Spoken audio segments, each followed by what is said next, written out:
Hello and welcome to episode 28 of Let's Play Planet Coaster Project Globe Explorer here on Theme Park Worldwide. What an absolutely incredible series this has been. It started back in September 2019 and there's only 2 more episodes left of this series. That'll mean a total of 30 episodes in total for Project Globe Explorer. And you know what? This park has come together beautifully, and the resort side to it all over the past few episodes has really come together really nice, and just exactly how I wanted this park to be in terms of having that full-on resort feel. We've built 3 different sets of accommodation: the luxury hotel, the Spanish lodges, the Chinese hotel, and now it's onto those finishing touches. Now, of course, I've mentioned a few different projects throughout this build that I was hoping to maybe do at a later date, all depended on how the game was running, and of course I wanted to make sure that I didn't just focus on the theme park side to it. A big part of this park and Atlas Adventure Resort was the hotels and accommodation side to it. So, you know, I took the decision to build the hotels exactly how I visioned it, and it's come to life. It's come together really nicely. However, that does mean that the game now, the FPS has dropped considerably, and it is time for me to put these finishing touches in before wrapping up this project. But the good news is, as much as I'm not going to be able to put in a few more rides that I would have liked to have done, it does leave some really nice expansion areas for you to play with and do what you want with in terms of when you can download this in the Steam Workshop once I've uploaded it there in a few weeks time. When the series is complete here on Theme Park Worldwide, you can download it and add bits in. Now, there's going to be quite a few different areas where you can add expansion, including 2 different areas where you'll be able to add your own different themed areas on there. One just behind the Netherlands and to the left of the USA area, and the other one just behind the pathway that I'm putting in the trees just here. Of course, that's just off from the United Kingdom entrance area and the Spanish themed area. So you've got 2 big areas where you can add new themed lands to this park and add 2 more countries or areas based on continents, whatever you want to do. Also, you've got that Chinese expansion pad, which is just behind the B&M coaster. I was hoping to do a dark ride, all themed around dragons on there, like an interactive dark ride. But, you know, I don't want to commit to doing that when the game is not running very well at all now. I'm just pleased, to be honest, that I've managed to fill the map, even if quite a large amount of it that I'm doing in this episode is going to be of landscaping. The good thing is it's realistic how a park would be. You know, you don't use all your land up before you've fully opened it. You need to leave areas for different phases and expansions, and that is exactly what I'm going to be doing. So in this episode, it's all about putting in trees, rocks, some more lighting, finishing off a few buildings that I need to, and just genuinely filling in the space now, because of course there's loads of expansion room for you guys to work with, but I don't just want to leave it as a big empty green space of grass with nothing on, because again, that isn't very realistic. Most of the time your land that's for future expansion wouldn't have been dug over. It'll be waiting for it'll still have trees on and waiting for that. So this lake area, for example, here would make a beautiful new set of accommodation around there. You can remove the trees, you can adjust the land and put in another hotel there if you wanted to. Likewise, there's the trees now on the different expansion pads, but they can be removed, or you can keep some of them and incorporate them into the area. It's entirely up to you, and you never know, one day in the future I may come back to this park and do some more episodes and add some more stuff in there. You know, by the time you know, maybe get some upgrades to the computer at some point in the future. And I talk about upgrades to the computer. You know, I did some before this series, and certainly the game has continued to run reasonably well up until this point. And I probably could get away with putting in a couple more rides, but I'm not going to, because I want to open this park up and I want to leave some space for you guys. And I didn't want to sort of do what I did with Volcano Springs. And with Volcano Springs, the last couple of things that I put in there, I pushed the boundaries so much with it, and it just looked a little bit incomplete in terms of some of the buildings weren't very nicely done, that were done very late, and I just didn't want to do that with this project. I wanted it all to be quality, all to fit in with how I wanted it to, and I'd rather fill the land with some trees, knowing that there's space there for expansion, and it's 100% realistic. It's even more realistic than it would have been filling every section of land, because this park hasn't really had much of an operating time, and it's ready for it to open and guests to enjoy it. So that is what it's all about, and that's where it's going to be going forward. So yeah, as you can see, I've put a couple of little islands in there on the big lake. That's some way you could look at expanding on the entertainment district. I've not done loads in terms of with that I would have liked to have done. I was talking about adding in some more restaurants, bars, nightclubs along that part of the lake, but again, you know, I'm going to leave that for up to you guys if you decide to download it and play with it in the Steam workshop. Likewise, you could extend the boat down there around that part of the water, have another station for the boat. There's so much potential with this, and the good thing is it looks complete, and you know, by the end of this episode you'll look at it and think the land is all full, and yeah, there's places to expand where you can remove trees and do more. So that is what it's all about in this episode. As you can see here, just putting in a security checkpoint. Of course, that's a big part of theme park security and making sure everyone's safe. So that's like a little security hut, something like what you get out there at the Disney parks, away from the entrance, just to check bags and security screen guests before they come into the park. Also, thinking about all the landscaping and stuff down there, we've put in this really nice walkway that leads down to the disabled car park, where you've got all the trees that, you know, it's just a nice straight flat path that disabled guests would find nice and easy to navigate from the disabled car park through to the entrance. Of course, they wouldn't need to use monorails, boats or anything like that. It's just a simple walk down that path and you're directly onto the main entrance plaza from that car park. Off the main road, when you're driving in, that's actually the first turning on the right hand side, even before you get to the luxury hotel. So it's very well thought out that disabled guests you know, can come straight in and turn right in the main entrance and lead to their own car park. That would also be a taxi and drop off area as well. So the path that I'm working on just here leads down to that. It's the disabled car park and the like the taxi and drop-off area and Uber and Lyft and all that sort of stuff, you know, rideshare service. That would all be done at the end of that path. And the good thing is there's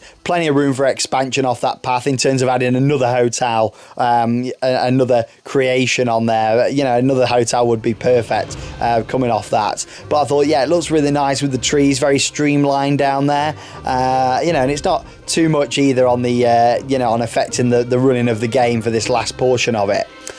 So yeah, some other projects that I'm going to be tackling, as you'll see shortly, is another monorail station. I need to actually put a building around the station and also work a little bit on the area where guests come into the game. Now, I've mentioned this in a few episodes before when people said, well, people aren't going to be able to use your boats and monorails because they're not within the park boundary. Well, the boundary of where guests actually come in, so the real boundary of the park for the game, is up by this monorail station. So there it is. You can actually see the guest generator point just to the left there of the monorail station. So guests will be able to come in there, they'll be able to use this monorail, they'll be able to use the boats, the cable car, Skyride that we put in, and yeah, all of it's accessible. Things like the tram that takes guests to the entrance, all of that is accessible. And in episode 30, which will be the final episode in this series in a couple of weeks time, you'll be able to see the whole park functioning. We're going to open it to guests, get staff back in there. I may have to limit guests quite a lot. Don't expect me to allow thousands and thousands in because it just won't cope. It might not cope very well with just a few hundred in there, but we'll see what the best I can do. As always, I will do. But the beauty of this is I've managed to complete a big park, a massive project, and have a real emphasis on the resort side to things as well with this. I didn't just want it to be a theme park. I wanted the resorts, I wanted the swimming pool, the car parks, the parking trolleys, the transportation outside of the parks. I wanted to do all that because it's not something that loads of people do either in Planet Coaster. They do focus a lot on the theme park, so it's been nice to have a big focus on all of that stuff. And the fact that this started back in September 2019, like, and going back to that, but you think about it, September 2019, the world was a very, very different place back then, wasn't it? And who thought this series has gone through, you know, so much in that time in the real world, whilst I've been making this fictional theme park. It really is crazy. It really is. As you can see, we're working on the monorail station here. We've got a nice interior queue and exit path, but this would also be offices for staff as well. So it's just off from the theme park, of course, a little bit further away. This would all be for office staff, staff training, a staff canteen, all that kind of stuff would all be inside here if this was a real theme park. And obviously we can put some staff facilities in there in the game as well. But in terms of offices and stuff, that would all happen in there. Maybe a wardrobe department. It would all be inside the bottom of this monorail station, just in terms of how big it is. I wanted to make sure that, yeah, it is like an office under there, but it's all, you know, themed in and fits in well. It's not particularly going to be heavily themed, this building, but it'll just look pretty. And you don't want, the thing is with something like this, you don't want to initially create a really nice building before you get in the park. You just want it to build up. You want it to look good, but you don't want it to be really extravagant, because you want guests to experience that when they're in the parks or in the hotels. This is more just a monorail station that is going to transport you there to the magic. You're not yet really at the magic. You're just at a monorail station here in the middle of a car park. You know, you're going to transport yourself down to that magic via this or on the walkway, and gradually the buildings and everything will get better and more themed and extravagant as you're arriving at the park, all part of that arrival experience. Anyway, talking of the experience, I asked you to name the hotel, the Chinese-themed hotel that I built in the previous episode. You guys really liked the design of that. Lots of people saying it's your favourite hotel I've ever done. So thank you so much. Really appreciate that. And like I say, I read all the comments on the Planet Coaster videos. I read all the comments on every video on the channel. But it's always nice how interactive the Planet Coaster series is. And going forward with any further Planet Coaster projects, I'll be trying my best to keep them interactive. And I'll always listen to feedback and incorporate that into them as well. So yes, let's talk about the name, shall we? What I chose for the Chinese-themed hotel. And the name I've chosen is from British Thrill Seeker, a YouTube user, has come up with an absolutely fantastic name for this one. So yeah, let me talk all about it. So the name is the Oriental Palace. Really nice, grand name for this one that I loved when I saw it in the comments. And the storyline is the Oriental Palace is a hotel owned by a rich and wealthy businessman called Shang, who pursued his lifelong dream of running his own hotel in the Oriental Mountains, where guests can make peace with the surrounding dragons who roam the area. So I thought that was a really nice bit of a fantasy style story there with the dragons roaming the area, but a very grand name, the Oriental Palace. There was loads of really nice names and themes, but that one just stood out to me, and I know a lot of other people really liked that one in the comments as well. So yeah, I thought I'd go for that. So thank you very much for coming up with that one. And that is the last thing that you guys can name in this series, because there's only 2 episodes left. So I just want to say thank you so much to everyone who has come up with name suggestions throughout this series. It's been an incredible adventure. You've named all different rides and attractions. Honestly, it really has been fantastic.